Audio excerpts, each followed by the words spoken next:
नांदेड जिल्ह्यातील नायगाव तालुक्यातील टाकळी बुद्रुक येथे आज रविवार दिनांक 1 मार्च रोजी भारतीय लहुजी सेनाचे राष्ट्रीय अध्यक्ष फिजी रेड्डी यांच्या प्रथम स्मृती दिनानिमित्त फिजी रेड्डी यांच्या स्वतःच्या गावात भव्य स्मारकाचे उद्घाटन माजी आमदार सुधाकर भालेराव विनलताई रेड्डी यांच्या हस्ते पार पडले। यावेळी सर्वप्रथम सर्व महापुरुषांना अभिवादन करून कार्यक्रमाला सुरुवात केली। यावेळी भारतीय लहुजी सेनेचे सेनापती विनलताई रेड्डी यांच्यासह रेड्डी यांचा मुलगा अभिजित रेड्डी, अमित रेड्डी, माधवी रेड्डी यांनी पुष्पहार अर्पण करून अभिवादन केले।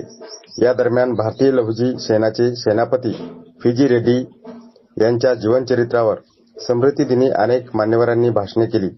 यावेळी भाषणे करतेवेळेस लहुजी सैनिकांच्या डोळ्यातून अश्रू आवरता आले नाही।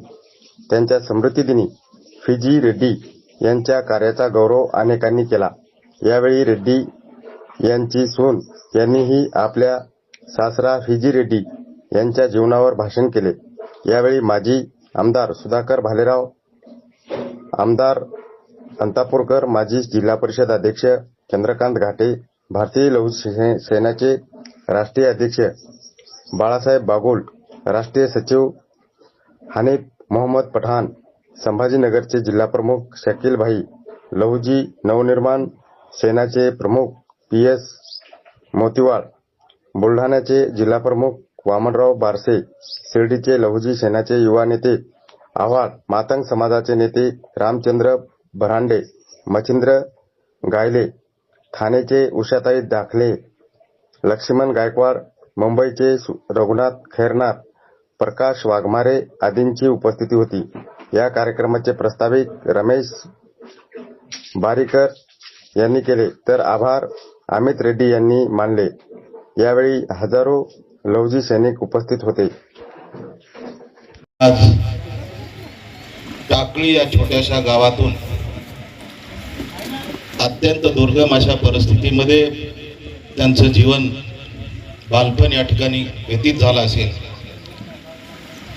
कारण त्यांचा जन्म जर ह्या गावात झाला असेल,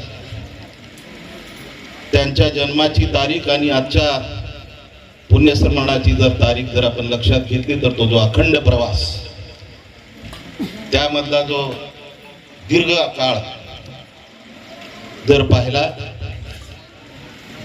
तर त्या परिस्थितीमध्ये, प्रतिकूल परिस्थितीमध्ये आपलं शिक्षण घेऊन कुठेतरी पोटाची खळगी भरली पाहिजे अशा पद्धतीची विचारधारा करत करत अभ्यास करून एक कर्मचारी अधिकारी म्हणून एका बँकेमध्ये त्या ठिकाणी पदावर रुजू होऊन बडोदा नॅशनलाइज बँकेसारख्या बँकेमध्ये एक उच्चस्तरीय अधिकारी म्हणून काम करत असताना सामाजिक बांधिलकीचं भान ठेवून मला तर वाटतं आम्हाला कळतही नसेल, 10वी 11वीच्या कालखंडामध्ये फार मुलांना कळत नाही, अशा परिस्थितीमध्ये भारतीय लहुजी सेना स्थापन करणं, त्याचं संस्थापकीय अध्यक्ष स्वीकार करून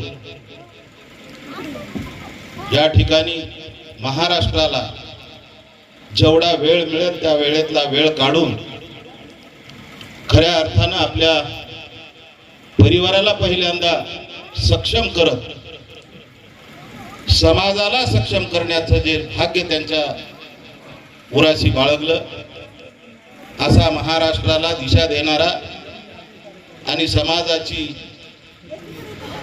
नाळ जोडून कार्यकर्ता घडवणारा नेता म्हणजे माननीय फिजी रेड्डी साहेब। त्यांच्या आज परिवाराने म्हणजेच आमची बहीण जानकाबाई व्यंकटराव रेड्डी, चिरंजीव अभिजित व्यंकटराव रेड्डी, दुसरे चिरंजीव अमित व्यंकटराव रेड्डी, मुलगी महादेवी शरद काकोळे, सुनबाई फॉरम अभिजित रेड्डी, सरस्वती रेड्डी या परिवाराने कोण्याही समाजाची तमा बाळगली नाही, कोण्याही पुढाऱ्याची अपेक्षा केली नाही. आपण आपल्या परिवारामध्ये जीवन जगत असतात आपल्या लाडक्या पित्याने, आपल्या लाडक्या पतीने, आपल्या लाडक्या सासऱ्यांनी काहीतरी आपल्यासाठी योगदान दिलेलं आहे आणि प्रतिकूल परिस्थितीमध्ये आज ते आपल्यामधून गेलेले आहे.